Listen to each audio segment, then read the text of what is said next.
Hi everyone. இது ஒரு Tuesday mini vlog July 1 அன்றைக்கி எடுத்தது.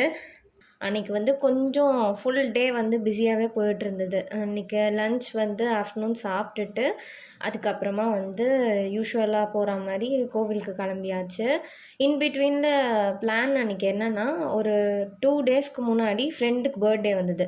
ஸோ பர்த்டே அன்றைக்கி மீட் பண்ணலாம் அப்படின்னு 3 பேர் பிளான் பண்ணி வச்சுருந்தோம். பட் அது வந்து சடனாக ட்ராப் அவுட் ஆயிடுச்சு. சரி அகைன் வந்து டியூஸ்டே தான் பிளான் பண்ணதுனால, ஃபஸ்ட்டு நான் எப்பயும் போகிற மாதிரி கோவிலுக்கெலாம் போயிட்டு, அன்றைக்கி நல்லா காலியாக இருந்தது கோவில். ரிலாக்ஸாக சாமி பார்த்துட்டு, அதுக்கப்புறமா வீட்டுக்கு வந்து கொஞ்சம் ஸ்நாக்ஸ்லாம் சாப்பிட்டுட்டு, கொஞ்சம் வந்து வேலை இருந்துச்சு. பெட்ரோல் போடணும், அதுக்கப்புறமா ஏடிஎம்லாம் போகணும். ஸோ அந்த டைமில் ஃப்ரெண்டுக்கு கால் பண்ணால் இன்னும் கொஞ்சம் நேரம் ஆகும்னு சொன்னதுனால, பக்கத்துலேயே ஒரு சூப்பர் மார்க்கெட் இருந்தது. ஸோ அங்கே போயிட்டு வீட்டுக்கு தேவையான கொஞ்சம் திங்ஸ் மட்டும் வாங்கிட்டு அப்படியே கிளம்பியாச்சு.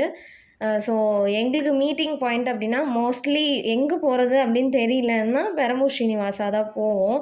ஸோ அங்கே போயாச்சு. நாங்கள் எப்பயுமே வந்து ஒரு சேம் ரெஸ்டாரண்ட், சேம் பிளேஸஸ்க்கு போனாலுமே ஃபுட் வெரைட்டிஸில் மட்டும் லாஸ்ட் டைம் சாப்பிட்டது இல்லை திரும்ப திரும்ப ரிப்பீட்டடாக ஒரே ஐட்டம் சாப்பிடக்கூடாது அப்படின்னு நினைப்போம். ஸோ அன்றைக்கி வந்து புதுசாக ஒரு டிஷ் ட்ரை பண்ணலான்னு நினச்சது காயின் பரோட்டா. பட் அன்றைக்கி டேயில் அது அவைலபிள் இல்லை. அதனால பரோட்டா வித் வெஜ் பாயா, அதுக்கப்புறமா அந்த மஷ்ரூம்லேயே ஒரு டிஃப்ரெண்ட்டான வெரைட்டி மஷ்ரூம் ஆர்டர் பண்ணியிருந்தோம். எனக்கு அது நேம் ஞாபகம் இல்லை. அப்புறம் கொஞ்சம் டெசர்ட்ஸ்லாம் சாப்பிட்டு எப்பயும் போல் அந்த சிட் செஷன் மாதிரி அது நல்லா ரிலாக்ஸாக பேசிட்டு, அப்புறம் இன்னொரு ஃப்ரெண்டு வந்து சர்ப்ரைஸாக சாக்லேட்லாம் வாங்கிட்டு வந்திருந்தா எங்கள் 2 பேருக்கு. ஸோ இதெல்லாமே ஃப்ரெண்டோட ட்ரீட்டு. சாப்பிட்டு முடிச்சுட்டு அப்படியே வீட்டுக்கு கிளம்பிட்டோம்.